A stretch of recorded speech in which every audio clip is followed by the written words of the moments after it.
ایک عورت اپنا دکھڑا کچھ یوں سناتی ہے کہ گھر میں خامن سے ناچاقی ہونے کی صورت میں، لڑائی کی صورت میں 3 طلاقیں اکٹھی دے دی، جس پر مولویوں نے فتویٰ دے دیا کہ حلالہ کروانا پڑے گا۔ تو میرا حلالہ میرے دیور سے کروایا گیا۔ خامن نے اپنے بھائی سے 1 رات یا چند راتوں کے لیے شادی کر دی، پھر واپس رجوع ہو گیا، زندگی گزرتی رہی، پھر ایک موقع پر لڑائی جھگڑا ہوا، خامن نے پھر طلاق دے دی، اور اب خامن ضد کر رہا ہے کہ سسر سے حلالہ کرو۔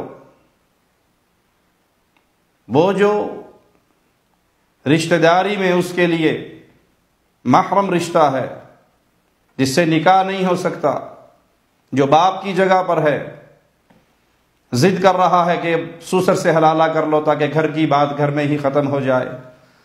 تو یہ مظلوم عورت باہر آتی ہے، میڈیا کے ذریعے اپنا پیغام دیتی ہے کہ میں اس گھر میں کسی ایک آدمی کے لیے آئی تھی یا پورے گھر کے لیے آئی تھی، کبھی خامن کے ساتھ اور کبھی دیور کے ساتھ اور کبھی سسر کے ساتھ۔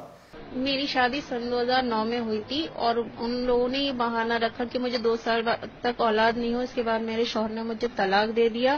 اس کے بعد میں وہ بولے کہ یہ بات گھر میں رکھی گئی، پھر میرے سسر کے ساتھ میرا حلالہ کیا گیا۔ اس کے بعد میں پھر انہوں نے مجھ سے نکاح کیا۔ اس کے بعد میں پھر انہوں نے سن 2017 میں پھر سے ڈیورس دے دیا۔ پھر میرے گھر والوں نے ان سے بات کری تو کہہ رہے ہیں کہ ہمارے بھائی کے ساتھ حلالہ کریں۔ تو میں سب کے لیے تو نہیں گئی تھی وہاں، میں اپنے شوہر کے ساتھ جو ہے رشتہ وہ کر سکتی ہوں، لیکن وہ باپ بھائی کے یہ سبھی کے نہیں ہے۔ انا للہ و انا الیہ راجعون۔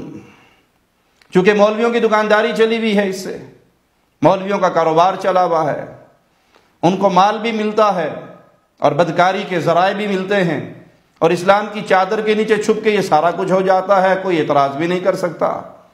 اس لیے اس گناہ اور اس برائی کا دفاع کرتے ہوئے نظر آتے ہیں۔